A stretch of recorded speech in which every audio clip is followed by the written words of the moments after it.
अस्सलाम वालेकुम, मैं हूँ शाहज़ेब खानज़ादा। वज़ीर आज़म के खिलाफ तहरीक अदम एतमाद पर वोटिंग के लिए कौमी असम्बली का अहम तरीन इजलास शुरू हो गया है। मुमकिन तौर पर अगले हफ्ते फैसला हो जाएगा कि इमरान खान पाकिस्तान के वज़ीर आज़म रहेंगे या नहीं। कौमी असम्बली का इजलास आज तलब किया गया था, जो मरहूम रुकन ख़याल ज़मान के लिए फातिहा ख़्वानी के बाद मुलतवी कर दिया गया। अपोजिशन ने एहतजाज किया, मगर स्पीकर असद कैसर का कहना था कि उन्होंने माजी की रिवायात को बरकरार रखते हुए ऐसा किया है। अब इजलास पीर को होगा, जिसमें वज़ीर आज़म के खिलाफ तहरीक अदम एतमाद पेश किए जाने का इम्कान है। इजलास के बाद मीडिया से गुफ्तगू करते हुए अपोजिशन लीडर शहबाज शरीफ और chairman Peoples Party Bilawal Bhutto Zardari ने कहा कि स्पीकर ने पीर को गैर आईनी अमल किया तो हर हरबा आजमाएंगे और दमादम मस्त कलंदर होगा। तो इमरान खान न्याजी के स्टूज हैं, आज पार्लियामान के स्पीकर नहीं हैं। मैं उनको मतनबे करता हूँ, वार्निंग देता हूँ कि अगर पीर के रोज़ उन्होंने इस तरह की हरकत की तो फिर हमसे फिर कोई ना पूछे। हम हर वो हरबा आईनी कानून सियासी इस्तेमाल करेंगे और अपने हक को हम प्रोटेक्ट करेंगे। अगर पीर को ये फिर धांधली के मुर्तकब होते हैं तो फिर दमादम मस्त कलंदर। इमरान खान भाग रहा है, हम इमरान को नहीं भागने देंगे। कब तक भाग सकता है आपका बुज़दिल वज़ीर आज़म? न्यूट्रलिटी चल रहा है और वज़ीर आज़म का परेशानी आपके सामने है। अगला नेशनल असेंबली के सेशन से इमरान खान साबिक वज़ीर आज़म बन जाएगा। सिलेक्टेड होगा या इलेक्टेड? इंशाल्लाह ताला इलेक्टेड ही होगा। आज कौमी असम्बली के इजलास में अपोजिशन के 162 में से 160 अराकीन मौजूद थे, जबकि तहरीक इंसाफ के 155 में से 91 अराकीन मौजूद थे। हुकूमती इत्तेहादियों में से MQM के 7 में से 5 अराकीन, बलूचिस्तान अवामी पार्टी के 5 में से 3 अराकीन मौजूद थे। GDA के 3 अराकीन मौजूद थे, जबकि काफ लीग का 5 में से 1 भी रुकन आज इजलास में मौजूद नहीं था। दूसरी जानिब साबिक सदर आसिफ अली जरदारी ने सहाफ़ियों से बात करते हुए कहा कि तहरीक अदम एतमाद 100% कामयाब होगी। गैर जमहूरी क़ुव्वतों का फ़ायदा उठाने से मुतालिक सवाल पर उन्होंने कहा कि अगर किसी को इतना शौक है तो खुद संभाल लो। कितने फीसद कॉन्फिडेंट हैं आप? इंशाल्लाह मेरे मौला ने चाहा तो 100%। अगर आज आप इजाज़त ना दी स्पीकर ने तारीख पेश करने की तो फिर क्या करेंगे? फिर आपके साथ मिलके और हंगामा करेंगे। सर, कुछ गैर जमहूरी कुव्वतें इससे फ़ायदा उठा सकती हैं, तो उसके लिए क्या हिकमत अमली है? उसके लिए हिकमत अमली एक ही है कि अगर इतना शौक है किसी को तो आज संभाल ले। और वज़ीर आज़म इमरान खान ने भी मानसहरा में जलसे से खिताब किया और अपोजिशन पर एक बार फिर कड़ी तनकीद की। अदम एतमाद की जंग का सिर्फ एक मकसद है, जिस तरह जनरल मुशर्रफ ने इनकी करप्शन के केस माफ किए थे, इमरान खान भी वो कर दे। इनको NRO दे दे। चुहा नंबर 1 शहबाज शरीफ, उसने अपनी अचकन सलवाली थी, प्राइम मिनिस्टर के ख्वाब देख रहा था। शहबाज शरीफ, तुम्हारा नाम तो मैं चेरी ब्लॉसम रख देता हूँ, वो जो पॉलिश नहीं होती, वो ये लोगों के पैर जूते पॉलिश करता है सारा वक्त कि जी मुझे किसी तरह वजीर आजम बना दो। शरीफ खानदान तो अब ऐसे लग रहा है कि ये अब लंदन में जाके सियासत करेंगे, और अगर ये लंदन चले गए ना, अगर इन्होंने इंग्लैंड में सियासत की तो मुझे यकीन है कि थोड़ी देर के बाद इंग्लैंड पाकिस्तान से कर्जे मांगेगा, क्योंकि कहेगा हमारा दिवालिया निकाल दिया। नून लीग की नायब सदर मरियम नवाज ने भी लाहौर में खिताब करते हुए कहा कि पाकिस्तान का जहाज किसी भी वक्त पुराने पाकिस्तान में लैंड कर सकता है। तैयार हो जाओ, सीट बेल्ट बांध लो, पाकिस्तान का जहाज किसी भी वक्त पुराने पाकिस्तान में लैंड करने वाला है। अभी भी इक्तदार पे बैठा है, लेकिन पूरी पार्टी नीचे से खिसक गई है। तो अब समझ नहीं आती कि ये पार्टी से लोगों को निकालेगा या इसकी पार्टी इसको निकालेगी मुल्क से। मैं खतरनाक हो जाऊंगा, मैं उन लोगों को निकाल दूंगा। ये नहीं निकाल सकता उनको, ये सिर्फ उनको धमकियां दे रहा है। जो एक एक दिन करके अपने लिए टाइम बाय कर रहा है ना, वो आवाम को आवाज़ें नहीं दे रहा, वो किसी और को आवाज़ें दे रहा है कि आओ अल्लाह का वास्ता है मुझे बचा लो। वो एड़ियां रगड़ रहा है दिन रात। तो सुन लो, कान खोल कर सुन लो, तुम्हें बचाने अब कोई नहीं आएगा। वो दिन हमें भी याद है कि तुम अपने इत्तेहादियों से हाथ मिलाने को तुम गुनाह समझते थे। आज उन्हीं 2-2 सीट्स वालों के घर पे नाक रगड़ के हाजिरी दे रहा है। वो लाहौर की एक खातून है फराह, मैं नाम ले रही हूँ, उसके भी ताने बाने सारे बनी गाला से मिलते हैं और जादू टोने से मिलते हैं। कोई पोस्टिंग, कोई ट्रांसफर, कोई तब्दीली, कुछ भी करोड़ों रुपए से कम रिश्वत में नहीं होता। उसके बाद एक ट्वीट में मरियम नवाज ने फराह नामी खातून से मुतालिक लिखा कि सब स्कैंडल्स का बाप है ये स्कैंडल, जिसके ताने बाने बनी गाला से मिलते हैं। सिर्फ पोस्टिंग ट्रांसफर्स के लिए ली गई रिश्वत में 6 अरब से ज्यादा कमाया। आइंदा दिनों में होश उड़ा देने वाले सबूत सामने आएंगे। इसके अलावा आज सुप्रीम कोर्ट में आइन के आर्टिकल 63A की तशरीह के लिए सदारती रेफरेंस और सुप्रीम कोर्ट बार की दरख्वास्त पर समाअत हुई, जहां फैसला होना है कि मुनहरिफ अराकीन ने अगर वजीर आजम के खिलाफ वोट दे दिया तो उनकी नाअहली हयात होगी या फिर सिर्फ उन्हें डी सीट किया जाएगा।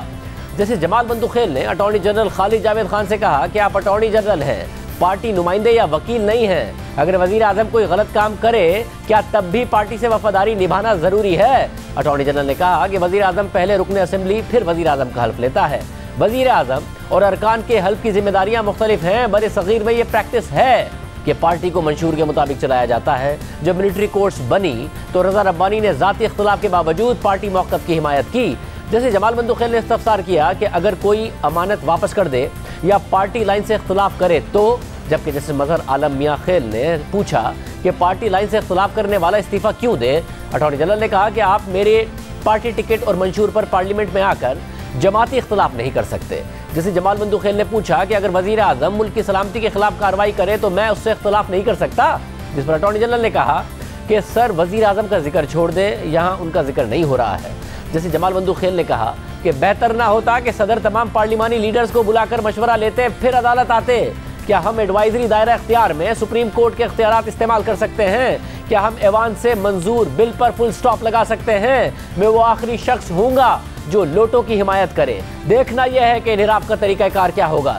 जैसे मजहर आलम ने अटॉर्नी जनरल से कहा कि अभी जुर्म हुआ नहीं और आप राय मांग रहे हैं, जिस पर अटॉर्नी जनरल ने कहा कि कत्ल की सज़ा कत्ल होने से पहले मुतय्यन हुई, जुर्म से पहले सज़ा का तयन ज़रूरी है। क्या पता इन्हिराफ ना हो मगर उसकी सज़ा मुतय्यन होना ज़रूरी है। जैसे एजाजुल हसन ने रिमार्क्स दिए कि सदर ने आइन की तशरीह का कहा है, तशरीह से इधर उधर नहीं जा सकते, मुमकिन है रेफरेंस वापस भेज दें। चीफ जस्टिस ऑफ पाकिस्तान ने रिमार्क्स दिए कि आइन में खला कौन पुर करेगा?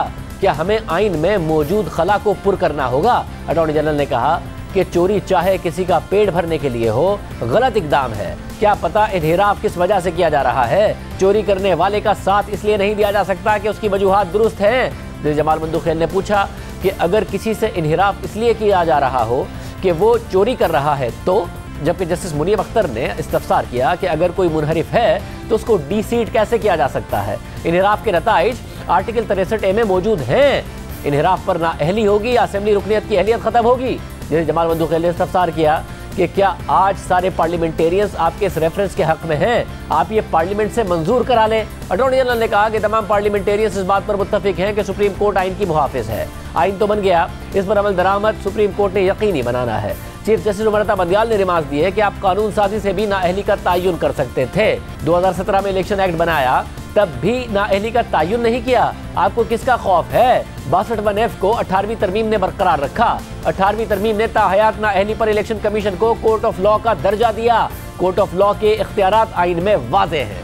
अटॉर्नी जनरल ने पीर तक दलाइल मुकम्मल करने की यकीन दहानी करवा दी, जिसके बाद सुप्रीम कोर्ट में मजीद समाअत 28 मार्च दिन 1 बजे तक मुलतवी कर दी गई है। इसके अलावा वजीर आजम ने आज सीनियर सहाफ़ियों और एंकर पर्सन से मुलाकात की और कहा कि मेरी मकबूलियत में तहरीक अदम एतमाद आने के बाद बेपनाह इजाफा हुआ है। 27 मार्च का जलसा देखकर मुनहरिफ अराकीन भी वापस आ जाएंगे। इत्तिहादियों से राब्ते में हैं। इत्तिहादी भी मकबूलियत देखकर हुकूमत ही का साथ देंगे। इत्तिहादियों और मुनहरिफ अराकीन को अपनी मकबूलियत दिखाकर कायल करेंगे। वज़ीर आज़म ने कहा कि 6 महीने बाद इलेक्शन के लिए तैयार हूँ, मगर इस हवाले से किसी से कोई मुज़ाकरात नहीं हो रहे हैं। मुझ पर किसी भी इदारे की तरफ से कोई दबाव नहीं है। ये जो खबरें चल रही हैं कि मैं डी नोटिफाई कर दूंगा, मगर मैं ऐसा बिल्कुल नहीं करूंगा। इदारे भी हुकूमत के साथ ही खड़े होंगे। इदारों में ये एहसास है कि वो सामने नहीं आना चाहते। वज़ीर आज़म ने वज़ीर आला पंजाब उस्मान बुज़दार की कारकर्दगी का भी दिफा किया और उन्हें हटाने की खबरों की तरदीद की।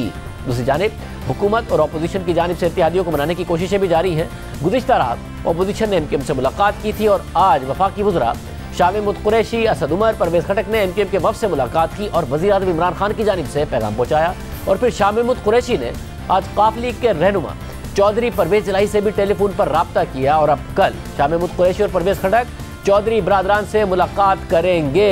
इत्तेहादियों ने अभी तक मौक़िफ़ वाज़े नहीं किया है, मगर हुकूमत ने अचानक राब्ते तेज़ कर दिए हैं और हुकूमत पुरएतमाद है, वज़ीर आज़म पुरएतमाद है कि उनकी मकबूलियत की वजह से इत्तेहादी उनके साथ ही रहेंगे और वो उस्मान बुज़दार को भी बरकरार रखना चाहते हैं। ऐसे में इत्तेहादी क्या करेंगे? हमारे साथ MQM के सीनियर रहनुमा आमिर खान मौजूद हैं, साथ ही काफ लीग के कामिल अली आगा मौजूद हैं। पहले आमिर खान साहब आपसे बात हो जाए। आमिर खान साहब, अभी थोड़ी देर पहले खालिद मकबूल सिद्दीकी साहब ने आपके साथ प्रेस कॉन्फ्रेंस की, इसमें वादे किया कि अभी कोई मुआहदे पे हम नहीं पहुंचे। अब हुकूमत ने भी आप लोगों से आज राब्ता कर लिया है, पैगाम पहुंचाया वजीर आजम का, और वजीर आजम ने आज जो सीनियर सहाफ़ियों से मुलाकात की उसमें उन्होंने कहा कि हमारी जो मकबूलियत है उसमें गुज़िश्ता दिनों में बहुत ज़्यादा इजाफा हो गया जब से तहरीक अदम एतमाद लेकर आए हैं, और 27 के जलसे के बाद इतनी मकबूलियत बढ़ जाएगी कि मुनरिफ अरकान भी वापस आ जाएंगे और इत्तेहादी भी वापस आ जाएंगे।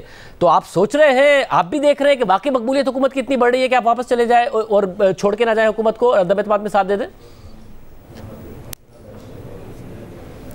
बहुत शुक्रिया शाहज़ेब। ये मकबूलियत का फ़ैसला तो इलेक्शन करता है। अब जब भी इलेक्शन हो, फौरी तौर पे हो या बाद में हो या 5 साल के बाद हो, उस वक्त ही फ़ैसला हो सकता है कि अवाम किसको वोट देते हैं।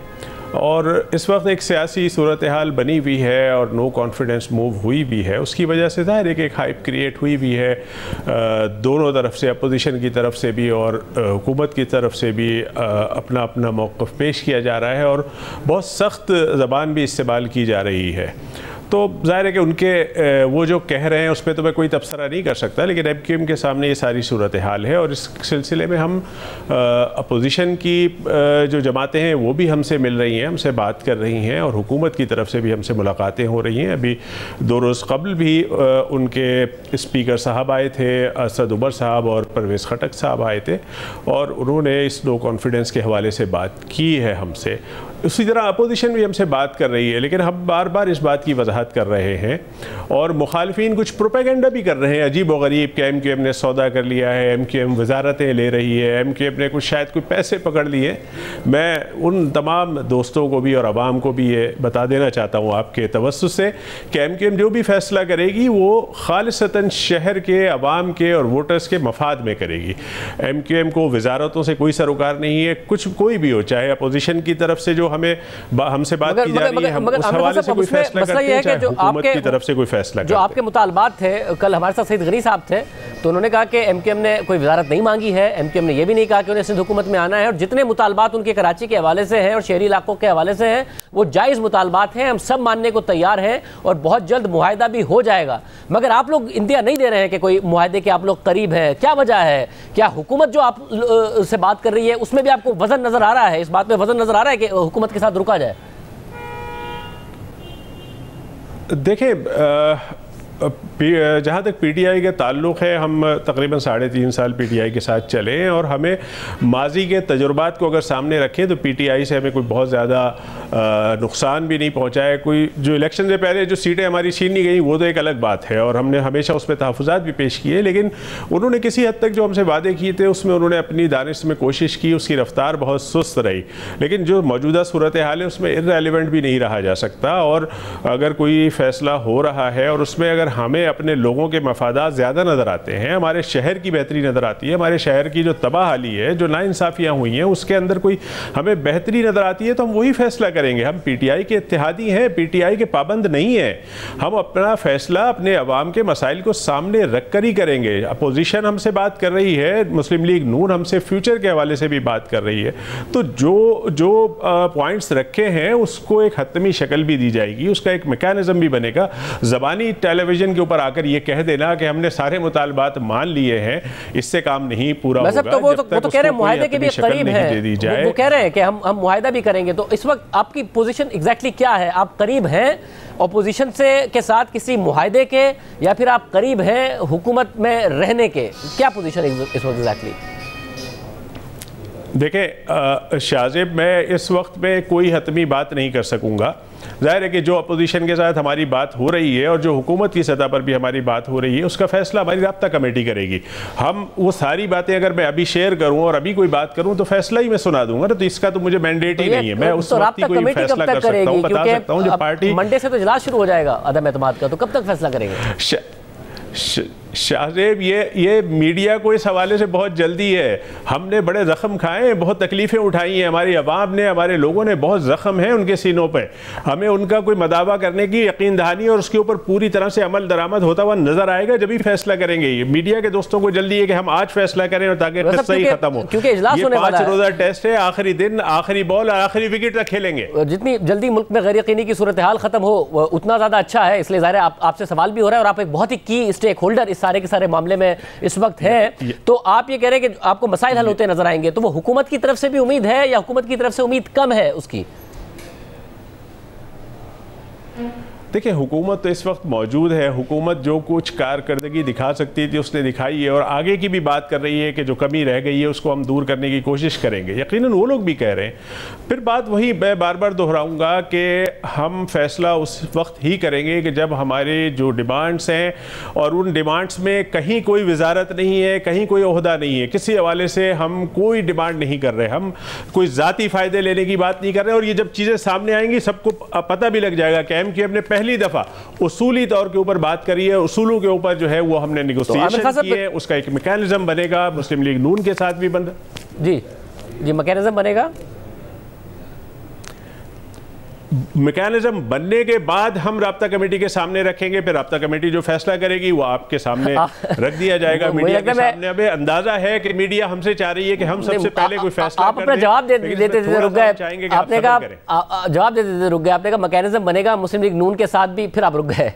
तो PTI के साथ भी, नून लीग के साथ भी, पीपल्स पार्टी के साथ भी, सब नहीं, मैंने ये कहा, शायद कोई गलत फहमी है हुई आपको। मैं ये कह रहा हूँ कि जो हमने मुतालबात रखे हैं उसका एक तरीक़ाकार वज़ा होगा और वो एक तहरीर की शक्ल में जब सामने चीज़ आएगी उसके बाद ही हम फैसला कर सकेंगे। अभी ये ज़बानी यकीन दहानियों पर फैसला नहीं करेंगे। और मुझे ये बताइएगा कि एज ऑफ नाउ अब आपकी पॉलिटिकल अंडरस्टैंडिंग में, ज़ाहिर आप इस्लामाबाद में रहे, सबसे मुज़ाकरात का हिस्सा भी रहे, अगले हफ्ते आपको हुकूमत खतरे में नजर आ रही है इस अदम एतमाद के नतीजे में, आपको लगता है सिचुएशन कहीं भी जा सकती है? ऐसा नहीं है कि हुकूमत खतरे में है।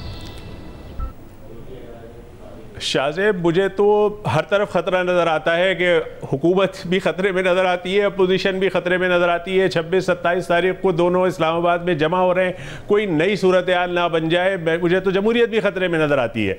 अल्लाह करे हमारे ये पॉलिटिकल पार्टीज़, जो बड़ी पॉलिटिकल पार्टीज़ हैं, ये दानिशमंदी से कोई फ़ैसला करें, एक नो कॉन्फिडेंस का तरीक़ाकार आइन के अंदर वज़ा किया हुआ है, उसको खुश असलूबी से उसको आगे बढ़ने दें और उसका कोई नतीजा निकलने दें। फिर जो भी फैसला हो उसको कबूल कर लेना चाहिए, चाहे अपोजिशन के खिलाफ फैसला है, चाहे हुकूमत के खिलाफ आए, दोनों को तहम्मुल से, बर्दाश्त के साथ उस फैसले को कबूल करना चाहिए। और आगे अगर कोई फैसला हो जाता है अपोजिशन के हक में तो फिर जो भी आगे इलेक्शन आता है तो उसके लिए तैयारी करनी चाहिए। बहुत शुक्रिया आमिर खान साहब की गुफ्तगू आपने सुनी। काफ लीग से कामिल अली आगा साहब मौजूद हैं क्योंकि कल मुलाकात है काफ लीग के साथ हुकूमती वफ्द की। आगा साहब बहुत शुक्रिया मुझे मुनवाइन करने के लिए। आगा साहब, हुकूमत में एकदम दोबारा कॉन्फिडेंस आया है, इत्तेहादियों से भी राब्ते कर रहे हैं, MQM से भी किया, आपसे भी किया, कल मुलाकात भी होने जा रही है परवेज इलाही साहब से, और वजीर आजम ने आज सहाफियों से मुलाकात में कहा कि हमारी मकबूलियत में बेपनाह इजाफा हुआ है और 27 के जलसे के बाद मुनर्रिफ अरकान भी वापस आ जाएंगे, इत्तेहादी भी हमारे साथ खड़े हो जाएंगे। आप खुद भी देख रहे हैं, आपकी जमात देख रही है कि वाकई हुकूमत की मकबूलियत में तेजी से इजाफा हो रहा है और आप सोच रहे हैं उनके साथ खड़ा रहा जाए?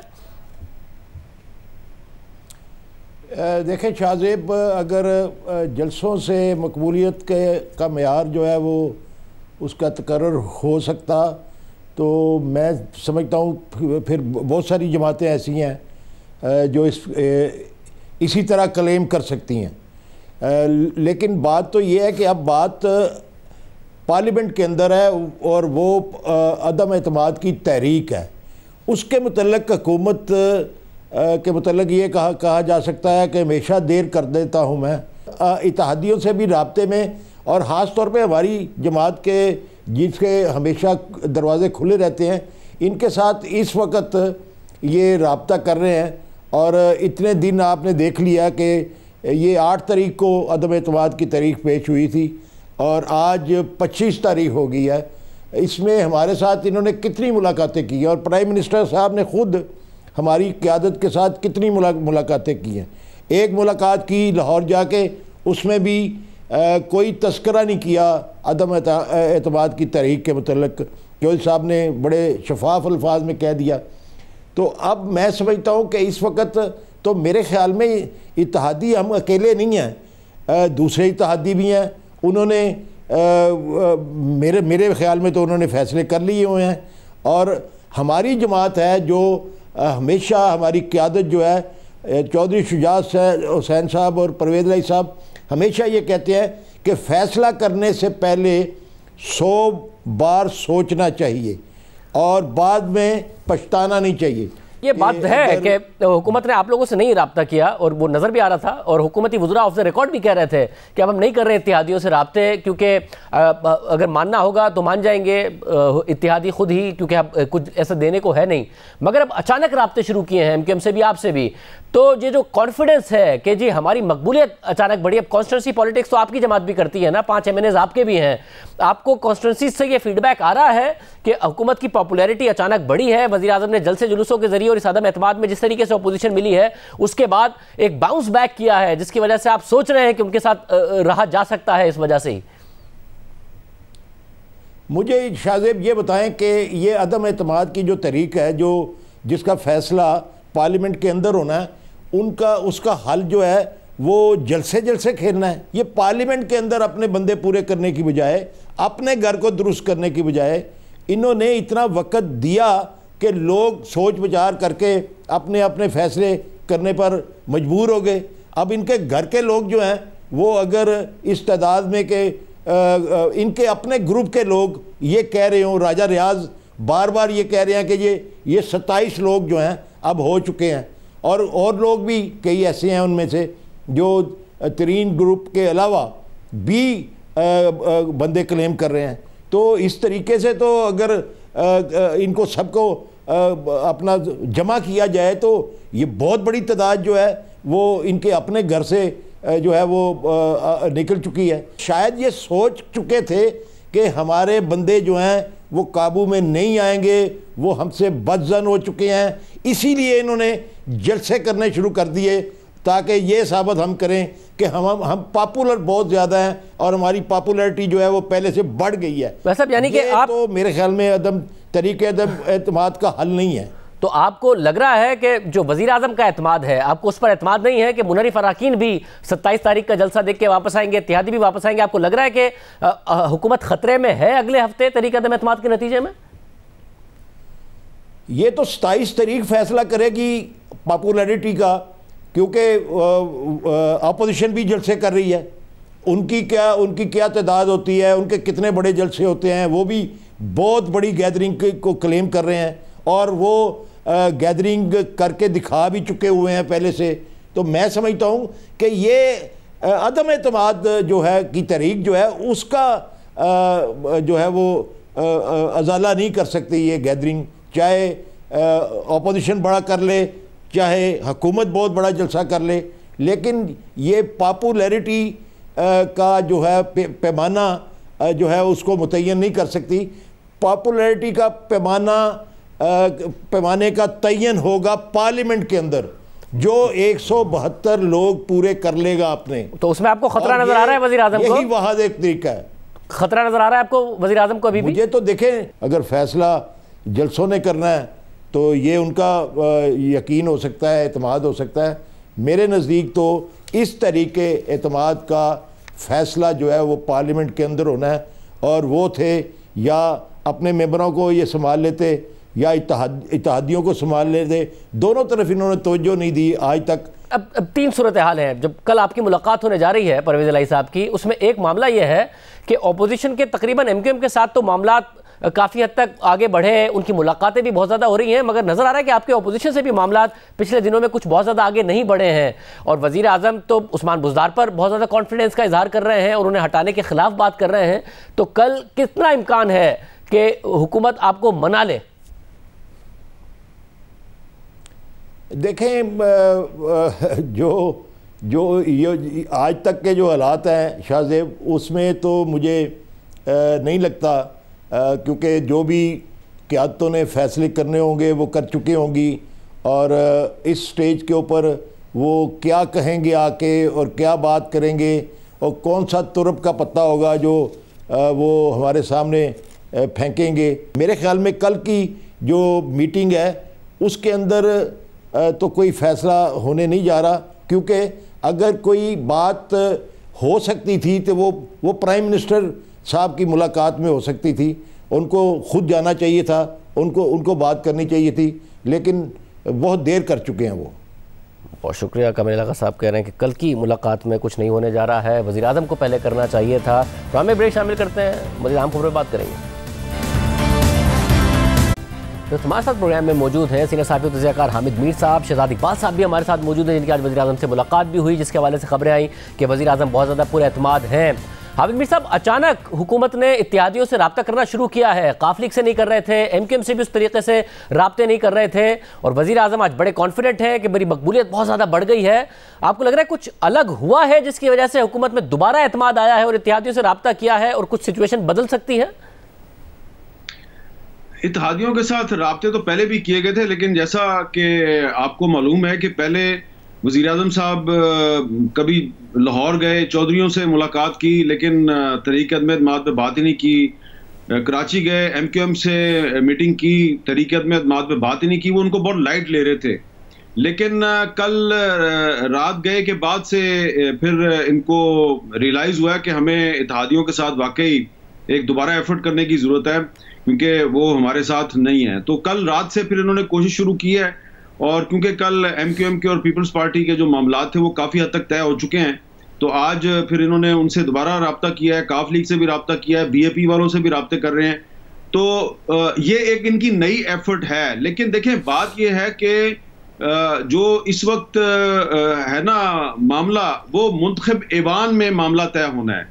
ये जो बाहर का मैदान है ना, वहां पे नहीं होना, ये मुंतखब ऐवान में होना है। तो पॉपुलैरिटी अगर मान भी लें कि बढ़ गई है इमरान खान साहब की, तो कोशिश उनको ये करनी चाहिए कि जो पॉपुलैरिटी है वो मुंतखब ऐवान के अंदर भी दिखाए ना, क्योंकि आज भी आप देखें कि जो मुंतखब ऐवान है उसमें आज ऑपोजिशन के सिर्फ 2 मेंबर्स कम थे और हुकूमत के 65 से ज्यादा लोग जो हैं वो मिसिंग थे, यानी कि PTI के और उसके जो इत्तेहादी हैं 65 से ज्यादा मिसिंग थे। तो अगर वोटिंग हो जाती तो क्या होता? तो और 7 मेंबर्स थे जो पाकिस्तान तहरीक इंसाफ के जो बागी हैं, उसके जो 7 मेंबर्स हैं वो कौमी असम्बली में एक जगह पे बैठे हुए थे कि अगर स्पीकर साहब जो हैं वो अगर फर्ज करें कि वोटिंग कराते हैं किसी मामले पे, तो वो उन्होंने भी आके ज्वाइन कर लेना था अपोजिशन को। तो इमरान खान साहब भले ये कहते रहे कि मेरी बड़ी पॉपुलैरिटी है और 27 मार्च के जलसे के हवाले से भी उनका ख्याल है कि वो बहुत पब्लिक प्रेशर डाल देंगे, लेकिन मामला तो जो है वो मुंतखब ऐवान का है, बाहर के मैदान का नहीं है। बाहर के मैदान में ठीक है आप बड़े पॉपुलर हैं, लेकिन मुंतखब ऐवान के अंदर अपनी पॉपुलैरिटी को साबित करेंगे तो फिर आपका मसला हल होगा। शहजाद, आपकी आज वज़ीर आज़म से भी मुलाकात हुई और ज़ाहिर ऑफ द रिकॉर्ड वो मुलाकात थी, मगर उसमें जो आपका कंक्लूजन था वो भी आपने अवाम के सामने रखा था, मगर मुख्तलिफ वज़ीरों से भी बात हो रही होगी। ये एतमाद अचानक इसलिए आ गया है कि जेन्युइनली लग रहा है पूरी हुकूमत को कि जी हम पॉपुलर हो गए इसलिए इत्तेहादी भी खुद ब खुद आ जाएंगे, मुनहरिफ अराकीन भी खुद ब खुद आ जाएंगे, या कुछ और हुआ है जिसकी वजह से उम्मीद पैदा हो गई है? वज़ीर आज़म के साथ जो मुलाकात थी आपने दुरुस्त का ऑफ द रिकॉर्ड थी, लेकिन वहाँ पे हमें उनकी बातों से यही लगा कि जो उनका ट्रम्प कार्ड है शायद वो भी उनका पॉपुलैरिटी कार्ड है, क्योंकि सारा का सारा इन्हिसार जो है वो अपनी मकबूलियत पे कर रहे हैं। वो तस्लीम करते हैं कि 1 माह पहले उनकी मकबूलियत बड़ी कम थी, लेकिन जब से ये वोट ऑफ नो कॉन्फिडेंस आया है और लोगों ने देखा है कि उनके सामने आसिफ अली जरदारी साहब, शहबाज शरीफ साहब और मौलाना फजल रहमान साहब खड़े हुए हैं, तो वहां से उनकी पॉपुलैरिटी दोबारा बढ़ने लगी है। ये वज़ीर आज़म को यकीन है और वो कहते हैं कि 27 मार्च का जो जलसा है उसमें तमाम इत्तेहादियों को भी यकीन हो जाएगा कि हम कितने मकबूल हैं, वो भी वापस आ जाएंगे, जो इनहराफ कर गए हैं वो भी वापस आ जाएंगे, इदारे भी हमारे साथ खड़े होंगे। तो सारा का सारा वो जो इस वक्त डिपेंड कर रहे हैं, इन्हिसार कर रहे हैं, वो अपनी मकबूलियत पे कर रहे हैं। तो सवाल हमारे जहन में भी यही है कि मकबूलियत आपकी एक तरफ, लेकिन इस वक्त जो नंबर गेम है वो क्या मकबूलियत की वजह से बदल सकती है? क्या जो पावर पॉलिटिक्स इस वक्त हो रही है वो तब्दील हो जाएगी सिर्फ इस वजह से कि लोग देखेंगे कि वज़ीर आज़म कितने मकबूल हैं? तो ये कैसे रिवर्स होगा? सब कुछ जो चीज़ें इतनी आगे जा चुकी हैं ये समझ नहीं आ रही। और इस पे बाकायदा वहाँ पे सवाल भी हुए काफ़ी ज़्यादा इस हवाले से कि नंबर गेम के हवाले से तो आप बात करें, लेकिन उस नंबर गेम का भी जवाब यही हमें महसूस हुआ है कि उनकी मकबूलियत ही है। वो समझते हैं कि हमारी मकबूलियत तमाम अवामिल को, तमाम एलिमेंट्स को हमसे आके जोड़ देगी। एक दूसरी बात जो आज सामने आई, क्योंकि जलसों में तो आपने देखा कि जो उनका लहजा होता है ऐसा लगता है कन्फ्रंटेशन का है, तो वो कन्फ्रंटेशन ऑपोजिशन से तो हो सकती है, लेकिन ये तो एट द आउटसेट उन्होंने कह दिया था कि इदारों से मैं कोई कन्फ्रंटेशन नहीं करूंगा, कोई ऐसी मनफी बात नहीं करूंगा जिससे उनकी साख मुतासर हो, नेगेटिविटी फैले उनका इमेज खराब हो, ना आज करूंगा ना आइंदा करूंगा। तो ये दो इंपॉर्टेंट टेक अवेज थे आज की मीटिंग के हवाले से, अगर आप मेरा तजिया इस पे जाने तो। और हामिद मीर साहब ये बताइएगा कि ये जो ज़ाहिर मुनव्वर अराकीन जब गए तो अपोजिशन का ये कहना था कि ये इसलिए छोड़ रहे हैं क्योंकि ये इस पार्टी पर के टिकट पर अब इलेक्शन नहीं लड़ना चाहते, इन्हें पता है कि तहरीक इंसाफ बड़ी अनपॉपुलर हो गई है।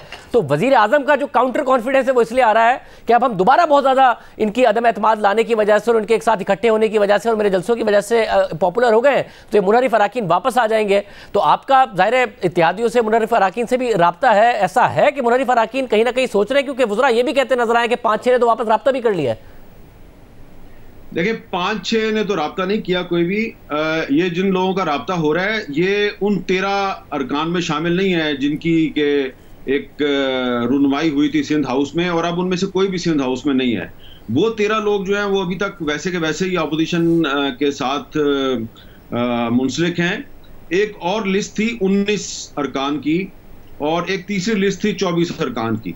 तो वो जो 19 और 24 वाली लिस्ट है उसमें एक लिस्ट पीपल्स पार्टी की थी, वो थी 24 की, और एक 19 की लिस्ट थी PMLN की। तो जो PMLN की जो 19 की लिस्ट है उसमें से 2 लोग जो हैं ख्वाजा शिराज साहब और समी गिलानी साहब, वो शायद आज वापस हुकूमत के साथ उनकी मेल मुलाकातें हुई हैं। और जो पीपल्स पार्टी की जो 24 की लिस्ट है उसमें पीपल्स पार्टी ने अभी तक अपना कोई भी पता शो नहीं किया, यानी कोई भी उन्होंने अपना बंदा अभी तक शो नहीं किया और वो उन्होंने भी अभी तक सीक्रेट रखा हुआ है।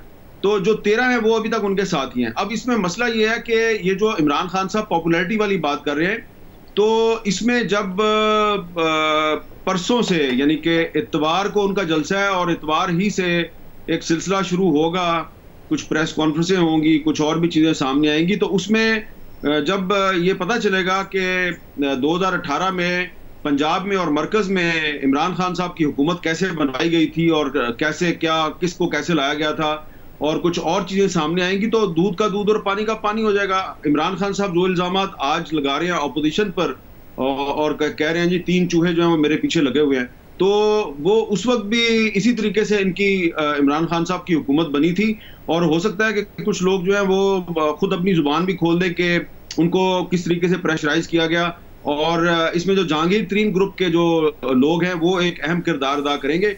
आप देखिएगा कि परसों इमरान खान साहब का जलसा भी है और बहुत एक परसों तूफानी दिन होगा। इधर उनका जलसा होगा, उधर मुस्लिम लीग नून वालों का जलसा है, और फिर 1-2 प्रेस कॉन्फ्रेंसें भी होंगी। और इसके साथ ही साथ एक चीज़ जो कि शायद मैं उसको नामुनासिब समझता हूँ कि कुछ ऐसी चीज़ें भी सामने आने वाली हैं जिससे कि हमारी जो सियासत है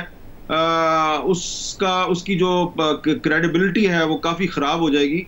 और इमरान खान साहब जो हैं वो ये जो कह रहे हैं जी कि 3 चूहे जो हैं वो मेरे खिलाफ साजिश कर रहे हैं, तो चूहा तो वो होता है जो मैदान से भाग जाता है। तो अब आप ये लोग फैसला कर लेंगे कि मैदान से कौन भाग रहा है। तो ये जो 2-3 दिन है इसमें इमरान खान साहब भी अपनी पॉपुलैरिटी दिखाने की कोशिश करेंगे और अपोजिशन भी दिखाएगी, लेकिन अल्टीमेटली फैसला जो है वो मुंतखब ईवान में होना है, बाहर के मैदान में नहीं होना।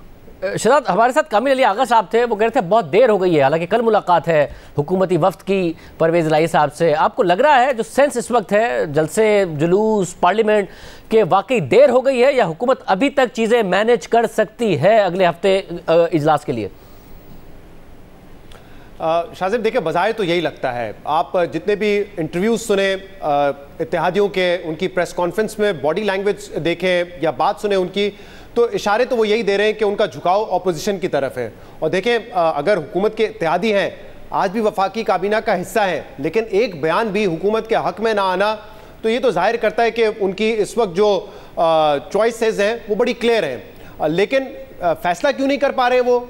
जो आपने सुना होगा कि जब कराची गए थे मौलाना फजल रहमान साहब, उन्होंने प्रेस कॉन्फ्रेंस में कहा था कि 24-48 घंटे में आप देखेंगे कि MQM बाज़ाब्ता ऐलान कर देगी, लेकिन वो ऐलान नहीं कर रहे हैं। इसका मतलब इत्तेहादी भी मेरी नज़र में इस वक्त पर तोल रहे हैं और वो भी किसी ना किसी डायरेक्शन का वेट कर रहे हैं। हो सकता है कि उन्होंने जहन बना लिया हो, लेकिन फिर भी वो इत्मीनान से वेट कर रहे हैं, बड़ी पेशेंटली वेट कर रहे हैं कि कहीं से कोई डायरेक्शन आए तो हम अपना हतमी फैसला करें। ऐसा ना हो कि हम राइट मुड़ जाए और पता चला कि लेफ्ट मुड़ना था। और शायद इसकी एक वजह यह भी है शाजिद, क्योंकि पिछले दिनों में, बल्कि पिछले 24 घंटों में 2 अहम मुलाकातें हुई हैं, 2 मरतबा आप कह लें कि अहम मुलाकातें हुई हैं। तो जब इतनी मुलाकातें हो रही होंगी तो कहीं ना कहीं फिर ये समझ आती है उनको कि कहीं नेगोशिएशंस हो रही होंगी, शायद इसलिए मुलाकात की जरूरत पड़ रही है। उन नेगोशिएशंस में क्या तय पा रहा है ये किसी को सही तरीके से नहीं पता। हर बंदे से आप बात करें वो अलग स्टोरी आपको सुनाएगा। लेकिन ऑब्वियसली जो भी मुनव्वर अरकान है वो तो चले, सिंध हाउस वाले तो सामने आ चुके हैं, लेकिन मेरे ख्याल से इत्तेहादी आखिरी वक्त तक वेट करेंगे, देखेंगे कि कोई डायरेक्शन आती है या नहीं आती, फिर वो अपना फैसला करेंगे। डायरेक्शन नहीं आएगी आजादाना फैसला करेंगे, डायरेक्शन आ गई तो शायद डायरेक्शन के मुताबिक फैसला करेंगे। लेकिन ये जो मीटिंग्स का सिलसिला पिछले 2-3 रोज में शुरू हुआ है और तेज हुआ है, इससे मेरे ख्याल से वो थोड़ा सा वेट एंड वॉच कर रहे हैं कि उन मुलाकातों में क्या डिस्कशन हो रहा है। क्या ये डिस्कस हो रहा है कि हुकूमत रहेगी तो क्या हालात होंगे या हुकूमत जाएगी तो क्या हालात पैदा होंगे। तो मेरे ख्याल से वेट एंड वॉच कर रहे हैं वो अभी भी, इसलिए 48-24 घंटे की जो भी डेट दी गई है अब तक, जो भी टाइम दिया गया है, उसमें उन्होंने बाज़ाब्ता ऐलान नहीं किया। बहुत शुक्रिया, ये गुफ्तगू आपने सुनी है। इस सारी की सारी सूरत हाल में नून लीग क्या करेगी जब हुकूमत अचानक इतनी ज़्यादा एक्टिव हो गई है। शाहिद खान अब्बासी साहब हमारे साथ मौजूद होंगे एक ब्रेक के बाद।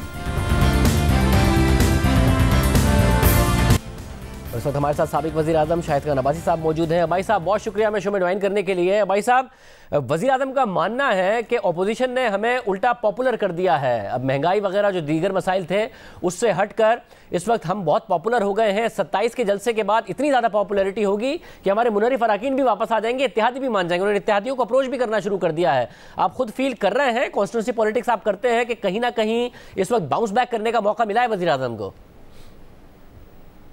नहीं, कोई बाउंस बैक नहीं होता। आप हुकूमत में हो, बड़े जलसे कर सकते हैं। अगर हुकूमत अपना काम छोड़ के जलसे करने शुरू कर दे तो फिर मुल्क का क्या बनेगा। तो जलसे आपने कर लिए, एक और बड़ा जलसा हो जाएगा। लेकिन आपको तो 172 आदमी असेंबली के अंदर चाहिए, और अगर इतने पॉपुलैरिटी है फिर आ जाए मैदान में, इलेक्शन करवा लें, देख लेते हैं क्या होता है।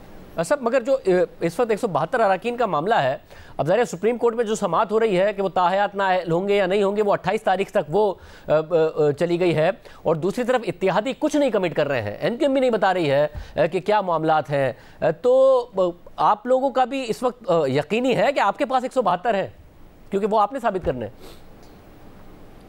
जी, हमारे पास अल्हम्दुलिल्लाह 172 से बहुत ज़्यादा लोग हैं जो इस वक्त हमारे साथ हैं।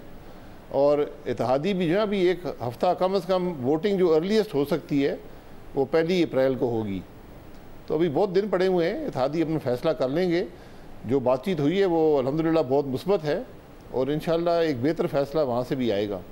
मगर इत्तेहादी आप लोगों की तरफ से मज़ीद कमिटमेंट्स का इंतजार कर रहे हैं या कहीं से इशारे का इंतजार कर रहे हैं कि वो आ जाए तो फिर फैसला करने में ज़्यादा बेहतर होगा? नहीं, इशारे का मुझे इल्म नहीं है, लेकिन हमसे उनकी बड़ी डिटेल्ड बातचीत हुई है।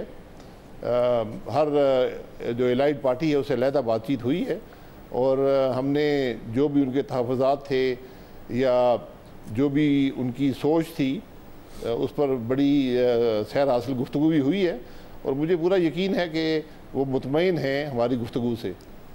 मगर क्या ये दुरुस्त है कि नवाज शरीफ साहब ने परवेज़ इलाही साहब को वज़ीर आला पंजाब बनाने से इनकार कर दिया है, जिसकी वजह से काफ लीग के साथ मामला आगे नहीं बढ़ पाया आप लोगों के?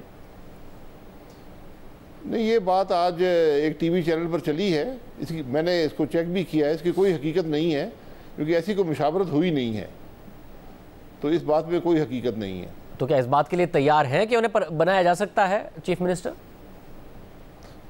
जी, हमने हमेशा कहा है कि हम जॉइंट अपोजिशन जो है ये फैसले वो कर रही है। हम अदम एतमाद इक़्तिदार के लिए नहीं कर रहे, हम इस निज़ाम की बेहतरी के लिए कर रहे हैं। और अगर वफाक में भी जॉइंट अपोजिशन ये फैसला करती है कि अगर किसी जमात के एक शख्स भी है, एक मेंबर भी है, और वो उसको प्राइम मिनिस्टर बनाना चाहते हैं, तो हम उसके लिए भी तैयार हैं। इस तरह जब भी पंजाब में कोई अदम एतमाद हुआ तो उसका फैसला भी जॉइंट अपोजिशन ही करेगी। मगर बिलावल भुट्टो ज़रदारी तो बड़े क्लियर हैं कि नून लीग का वज़ीर आज़म बनेगा, और वो शहबाज शरीफ साहब का नाम भी ले रहे हैं। तो ये बात भी अगर तय नहीं हुई है तो अगले हफ्ते आप हुकूमत गिराने जा रहे हैं, और ये भी तय नहीं हुआ है कौन क्या बनेगा। जी देखें, अभी तो वफाक की बात है ना, तो ये बातें मुशावरत भी हो चुकी है, ये बातें काफ़ी हद तक तय भी हो चुकी हैं, लेकिन ये पब्लिकली अनाउंस नहीं की गई। बिलावल भुट्टो साहब ने अपनी राय का इजहार किया है, हम उनकी राय का एहतराम करते हैं। वैसे मामला जितना आगे निकल गया है, यहाँ से भी अगर इदारे मुदाखलत कर दें और मुसालिहत के लिए मुदाखलत कर दें, तो क्या यहाँ से पीछे हटने का कोई रास्ता है कि हाँ जी जल्दी इंतखाबात हो जाएं और ये हुकूमत भी चले और आप लोग विड्रॉ कर लें अपनी नो कॉन्फिडेंस? नहीं, ये पॉसिबिलिटी नहीं है, ये आइन में पॉसिबल नहीं है। अब मोशन जो है वो इंशाल्लाह मंडे को एडमिट हो जाएगा और उस मोशन पर वोटिंग जो है वो पहली तारीख 1 अप्रैल या 2 या 3 या 4 अप्रैल, ये 4 दिन हैं, उस पर वोटिंग हो सकती है। तो इससे विड्रॉ करने की कोई पॉसिबिलिटी नहीं है। अगर इलेक्शन की बात है तो हम तो बिल्कुल इलेक्शन के लिए तैयार हैं और अदम एतमाद के बाद बेशक हम हुकूमत ना बनाएं, 58(2) के तहत हुकूमत नहीं बनती तो सदर के पास इख्तियार है कि असेंबली डिज़ोल्व कर दे और 90 दिन में इलेक्शन हो जाएंगे। तो भाई साहब, इसके बाद ज़ाहिर जो मामला है वो उसमें कई इदारों ने भी कोई राब्ता वैसे नून लीग से किया है कि कहीं तसादुम की सूरत हाल ना पैदा हो जाए। वो भी 27 तारीख को अपना जलसा कर रहे हैं, आप भी लॉन्ग मार्च लेकर आ रहे हैं, तो पार्लियामेंट में मसला हल हो, तसादुम ना हो, कोई ऐसी सूरत हाल ना पैदा हो जाए। जी, मसला तो पार्लियामेंट के अंदर ही हल होगा। हमने अदम एतमाद की तहरीक दी है, हम पर लाजिम है कि 172 मेंबरान जो हैं वहाँ पर जो दिन मुकर्रर होगा उस दिन पेश करें। उसके अलावा जलसे होते रहते हैं, पहले भी जलसे हुए, 27 को PTI का जलसा है, 28 को हमारा लॉन्ग मार्च इस्लामाबाद पहुँचेगा, तो तसादुम की कोई ज़रूरत नहीं है। PTI हुकूमत के अंदर है, वो उनकी इंतज़ामिया इंश्योर करे कि कोई ऐसी बात होगी नहीं। तो जो असम्बली से बाहर है उसका अदम एतमाद की तहरीक से कोई ताल्लुक़ नहीं है। ये तो हुकूमत ने एक रवायत डालने की कोशिश की है कि एक दबाव की सूरत हाल पैदा की जाए, इन बातों से दबाव होता नहीं है। भाई साहब, आपकी एक बड़ी वाज़ेह पोजीशन रही है कि इस्टेब्लिशमेंट की सपोर्ट के बगैर अदम एतमाद नहीं हो सकती है, मगर आपकी पार्टी अब अदम एतमाद के लिए जा रही है और कॉन्फिडेंट है कि उसमें कामयाब होने जा रही है। आपको यकीन है कि ये वो फैसला है या वो कदम है जिस पर आप मुस्तकबिल में रिग्रेट नहीं करेंगे कि इस तरीके से एक और हुकूमत को नहीं गिराना चाहिए था, 5 साल पूरे करने देने चाहिए थे? मैं बिल्कुल इस बात का हामी हूँ कि एक हुकूमत जो चल रही हो वो 5 साल रहे, ये तसलसल होना चाहिए। लेकिन यहाँ तो एक ऐसी हुकूमत है जिसने हर शोबे में पाकिस्तान में इतना ज़वाल पजीर कर दिया कि इसकी कोई मिसाल नहीं है। इसका तो हर लम्हा मुल्क के लिए भारी है। तो हमने एक आइनी अमल के ज़रिए, हमने कोई इदारों से मदद नहीं मांगी, हमने कोई आइन नहीं तोड़ा, एक आइनी अमल के ज़रिए इस हुकूमत को घर भेजने की कोशिश कर रहे हैं। और ये जो ज़्यादा दबाव है पिछले कोई 4-6 महीने में इसका आया है कि अवाम के अंदर इतना दबाव है जिसकी कोई मिसाल नहीं है। हम जहाँ जाते हैं हर आदमी कहता है जी हुकूमत से जान छुड़ाएं, और इसी दबाव ने जो बैसाखियाँ हुकूमत के पास थी उनको भी हटा दिया। तो अब एक जो गैर आइनी मुदाखलत हमारे निज़ाम में थी, आज उसके असरात नज़र नहीं आते। मुझे कल का नहीं पता, लेकिन आज रात 10 बजे तक कोई ऐसी ना टेलीफोन कॉलें आई हैं, ना किसी मेंबर पर दबाव आया है कि तुम इधर झुकाव करो, इधर झुकाव करो। तो ये एक बड़ी बेहतरी है मुल्क के निज़ाम के अंदर कि आज जो मुदाखलत थी वो उसकी आसार नज़र नहीं आते। बहुत शुक्रिया साबिक़ वज़ीर-ए-आज़म शाहिद खान भाई साहब की गुफ्तगू आपने सुनी। आज के प्रोग्राम में इतना ही, इजाज़त दीजिए, अल्लाह हाफ़िज़।